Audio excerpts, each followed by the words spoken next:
Welcome back to our final session of the afternoon. We're going to hear two more talks from distinguished visitors, and followed by a panel discussion. And we will again hand out cards. We've gone back and forth today, both ways. We'll hand out cards again to ask you to write any questions you're interested in for the panel discussion. And following that, we'll have a panel discussion with some students from the journalism school to talk about the various stories that we've heard today to wrap up the day's program. The next session will actually be hosted by Professor John Hart, and he's a professor in the Energy and Resources Group, well known to people across campus for his longstanding concern for global climate change and his very powerful integration of theoretical modeling as well as experimental field ecology. And John will serve as moderator and introduce our speakers.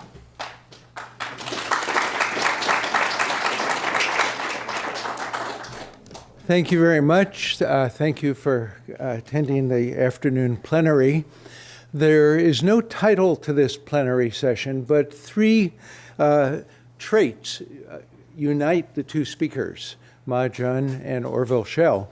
They are both very involved in issues involving water and the environment.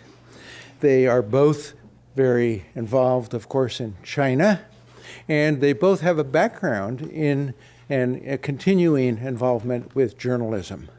I'm going to introduce Ma Jun first, just tell you about him, and then he will speak for about half hour, and then I'll introduce Orville, who will follow. Ma Jun is a leading Chinese investigative journalist and environmentalist. He worked at the South China Morning Post in the 1990s, where he wrote a number of feature articles on the Chinese environment. He wrote a book, China's Water Crisis, that came out in 1999, and it was a national call for environmental protection of water resources. Realizing that access to information was a prerequisite for public participation in pollution control, Ma founded the Institute of Public and Environmental Affairs in 2006. He's the recipient of the prestigious 2012 Goldman Environmental Prize for Asia, which honors environmental heroes from around the globe for their efforts to protect the natural world. Ma Jun, thanks.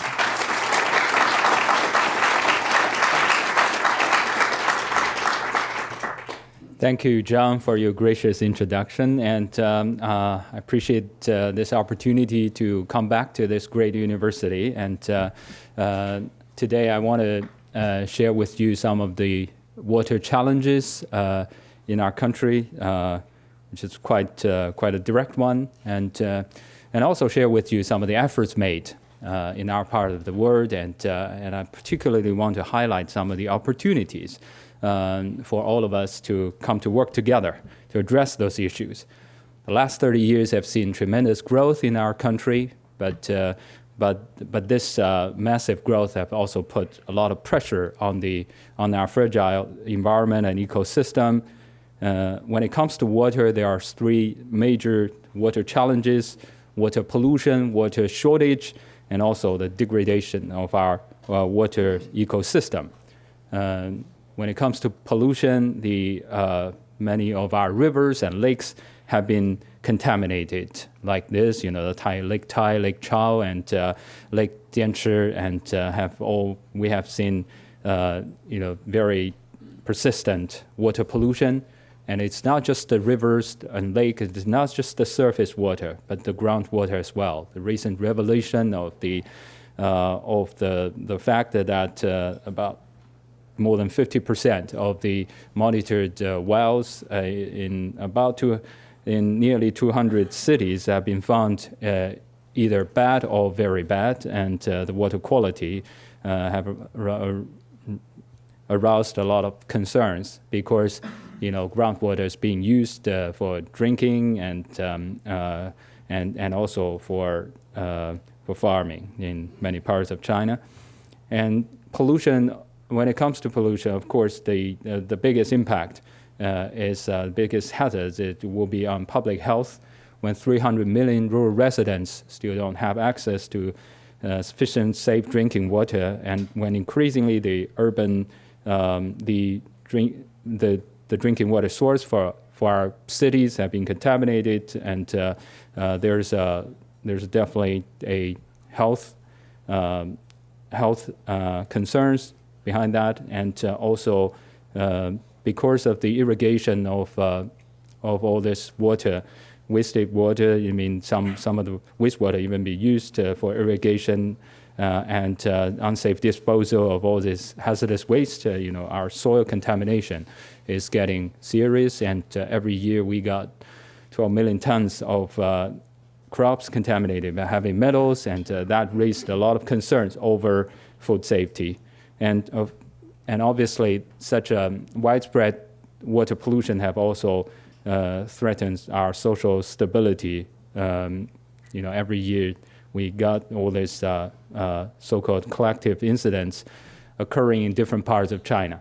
And water shortage is equally bad, and the 2/3 of our cities are in shortage of water. It's particularly serious in some northern parts of China, where the per capita availability have dropped to dangerously low level. Like in my city, Beijing, the per capita availability it has dropped below 120 cubic meters, and a large part of the North China now is eyeing for the help from the south. 2 canals, each of them 1,200 kilometers long, are under construction, are near its completion. So from next year, we're going to have water transferred from the Yangtze River tributary to Beijing and to many other northern cities. But the Yangtze River is in its own trouble, although despite the fact that it has huge volume, the 3rd largest volume among all the rivers in the world, still 40% of our wastewater got dumped in this watershed, and some of the tributaries have been quite contaminated. And over exploitation, it's not just a water diversion project, and long before that we have this over exploitation by the large damming project going on, and especially in the Yangtze River Valley. Now, I just showed a few big dams, and actually, the Three Gorges Dam behind that. We got all this major dams planned or under construction on the mainstream, and hundreds of them are being built on the tributaries, causing a serious threat to the ecosystem. And climate change obviously adds a lot of uncertainties on all these water supply issues. And as pointed out this morning by Peter Gleeks, and we in China, I think there is a recognition that we need to we need to shift our priority from the expansion of supply to water conservation. And during the past 10 years, I think there's a lot of policy shift, and the rhetoric have changed dramatically, and we set 3 major lines for water use, on total supply, efficiency, and water quality by the highest government in China. But having said that, despite all these efforts, all the resources, we still haven't seen the turning point. When we try to understand what are the real barriers, it's not just the technology, it's not just even money. We believe it's the motivation that is the number one barrier. The lack of motivation is there because our enforcement of laws and regulations remains to be weak. Our environmental litigation in China is still very, very difficult. Water, particularly, the water price is kept artificially low, and all this have taken away the motivations that many of this major water users, the factories, they would rather pay fines year after year without solving the problem. They would rather use fresh water instead of recycle and reuse the water. So how do we change that? Behind that is very, very profound, reasons that the local government officials still put GDP growth rate ahead of environmental protection. So very difficult to change. We believe that we need extensive public participation to try to solve the problem. But people need to be informed before they got involved. So with that in mind, we built a national water pollution database for giving people access to the water information for all the 31 provinces and more than 280 cities in our country. The water quality data, the amount of discharge like this, like the total waste, for every specific water pollutants, and try to give people access to water quality maps, which color the rivers according to their quality. And in some of our areas, you could see, in the North China Plain, it's not just the availability have dropped to very low level, and also the water the quality. On the left-hand side, you could see, more than half of the rivers have been degraded to the level that it's good for no use, the quality. So Hai River, Huai River, and the Liao River, and this is the Yellow River. You could also see some of the tributaries have been degraded to a level that is good for no use. And not just in the north, but in the south, this Lake Tai region, it's not the lake itself got contaminated, it's all these rivers that feed into that. Nearly 45% of that have been in the worse than category 5, meaning that they are basically useless water. But millions of people lived in all this watershed. So, and also try to highlight the fact that the water pollution have been extended from the land to the seas. When all these pollutants got carried into by the rivers into our coastal seas, and people could see the dark purple color means that the seawater is good for no use. But we're not just try to expose the issues. We try to really need to solve the problem. And I think the key method is to try to identify the sources of all this pollution. And with that in mind, we compile all this government monitoring and enforcement data we started with 2,500 records of violations, and today that has topped 130,000. Of course, when it comes to sources, there are industrial discharge. It's still quite significant. We have all these factories which cannot meet the discharge standards. And urban sewage is another source of water pollution. And we also collect their enforcement monitoring data, and thousands of them cannot also meet the standards. And also the livestock farms is a major water pollution source in the countryside. And people sometimes they do not have this just shows that they do feel helpless, when it comes to cases in probably heard about that in Shanghai, all these dead pigs, and so all these are major sources, and so all this information have become increasingly available. But how to translate that from into action, how to motivate people. A group of NGOs have come together in 2007 and formed a Green Choice Alliance, calling upon the consumers to pay attention to the corporate behavior and try to use their buying power to urge major brands to green their supply chain in China. Today, that Green Choice Alliance have been extended from 21 to 46. And the idea is methodology is to use, what we can mobilize the limited, but consistent, the consumer power to go through the brands and then try to influence large number of their suppliers. Try to have the major brands to commit not to source from polluters in China.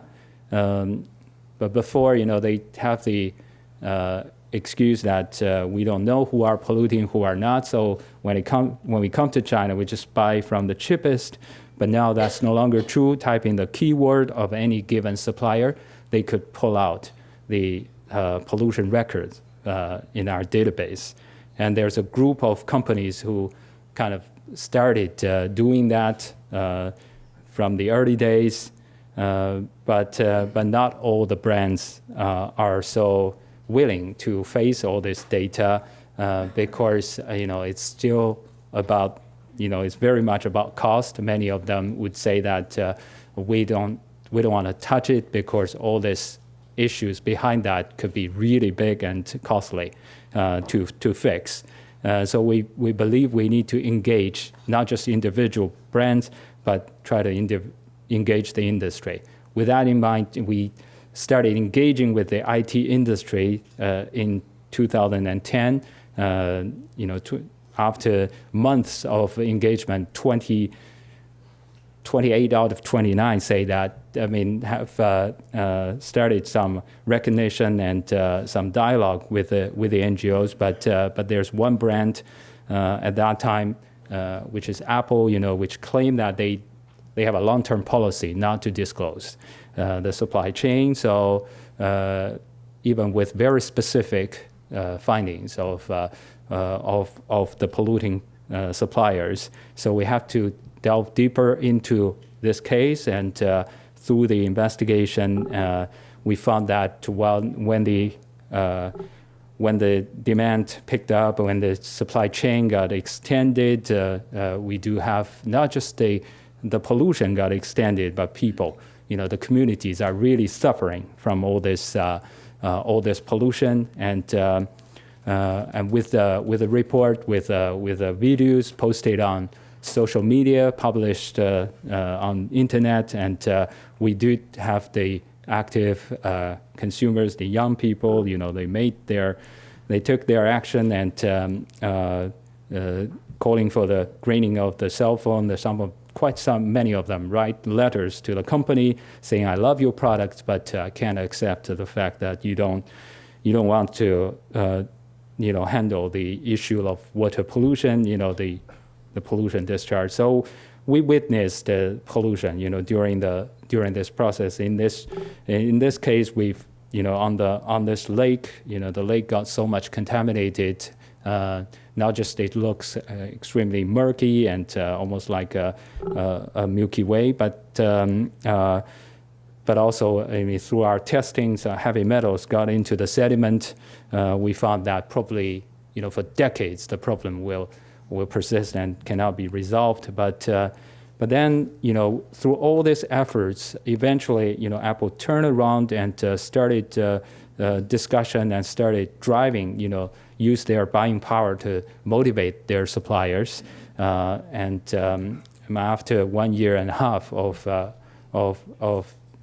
of waiting and silence, and eventually they started showing their motivation power. And in this case, the company, the factory, the supplier, not just fixed their problems on the ground, lining and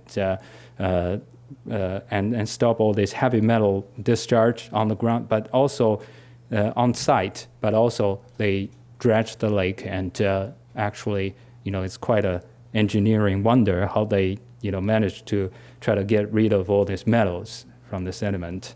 So remarkable cleaning up. And today, Apple and many other brands are using the data to track the performance of their supply chain, regularly compare their list with our list, and also, when it comes to Apple, they integrate their system, our management, our system, and into their management system, and try to use the Green Choice Alliance protocol in auditing and dividing NGOs and even local representatives to monitor all this audit conducted by third party, by the professionals, and So when the IT industry is moving forward, we move into the second industry, the textile industry, and try to engage with different brands. This industry is generating 2.5 billion tons of wastewater, and much of that not properly treated and causing a very big water impact in some of the regions in China, densely populated regions in our country.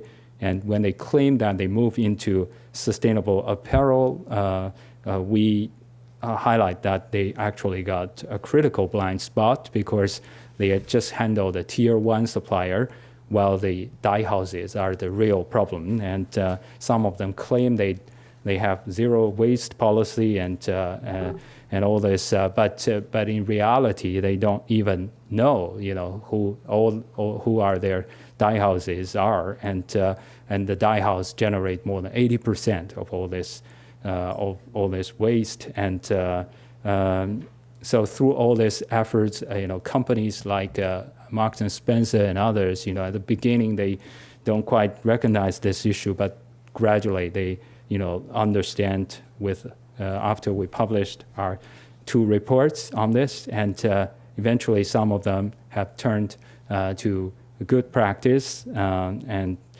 companies like Nike, like H&M, they move forward and managed to mobilize hundreds of their suppliers to take corrective actions.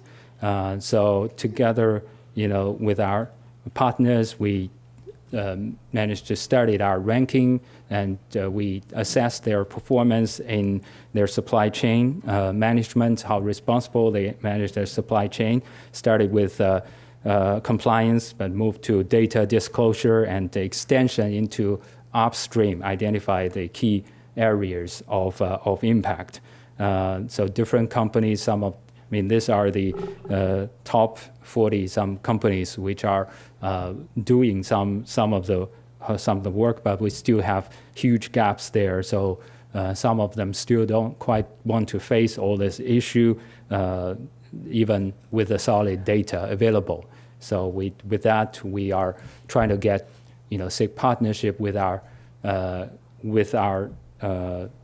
partners in with the NGOs in this part of the world, try to develop the ranking into a assessment tool, into a index with China perspective, and try to together with our partners here.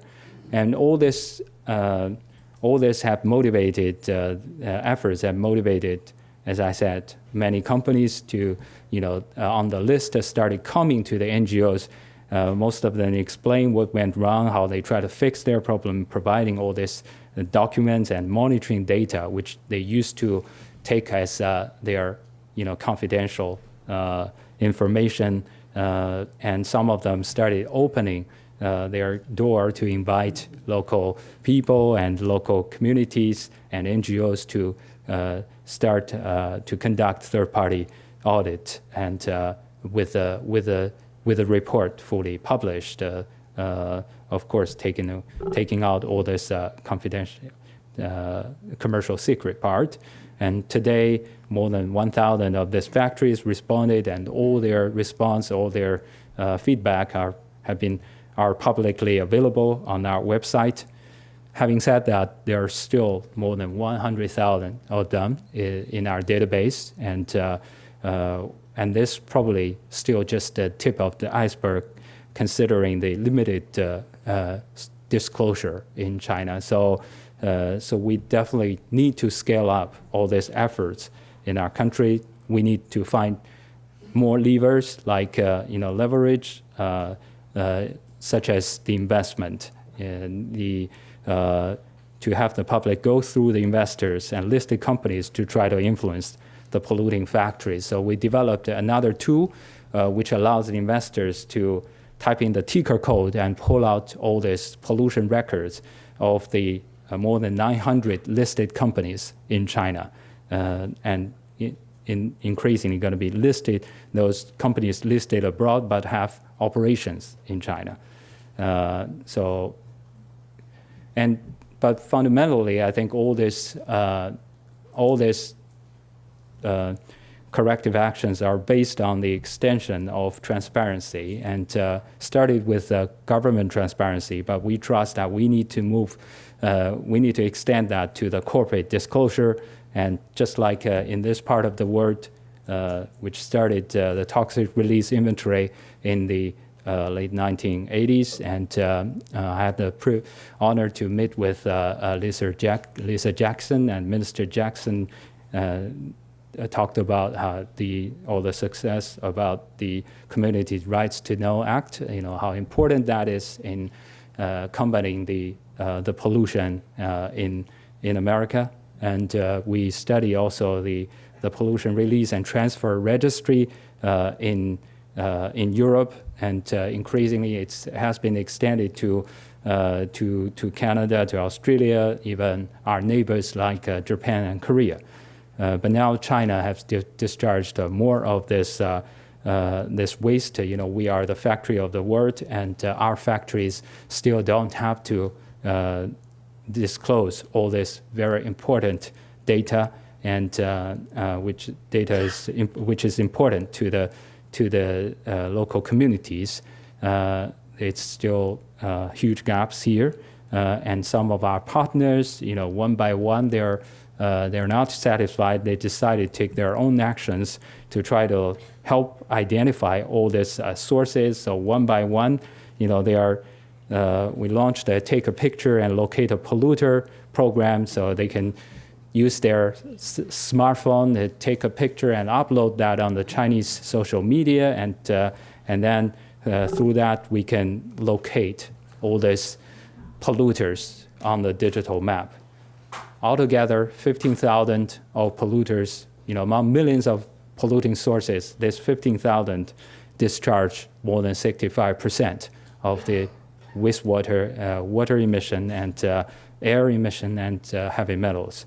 So we need to prioritize on this.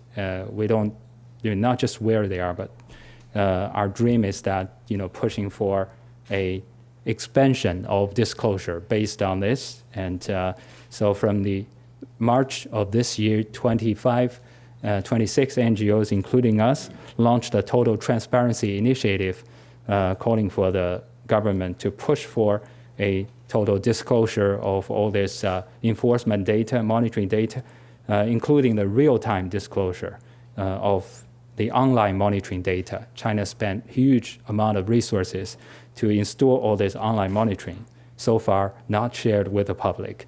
So we hope that every hour, the public can access this information. It's strategically very important.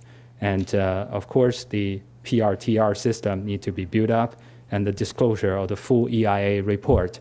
So with all this, the dream is that, on a digital map, people can access information, not just who they are, but where they are, and the discharge volume, whether they are in compliance with all the standards, and every hour, what are the emission, air emission, and water emission data.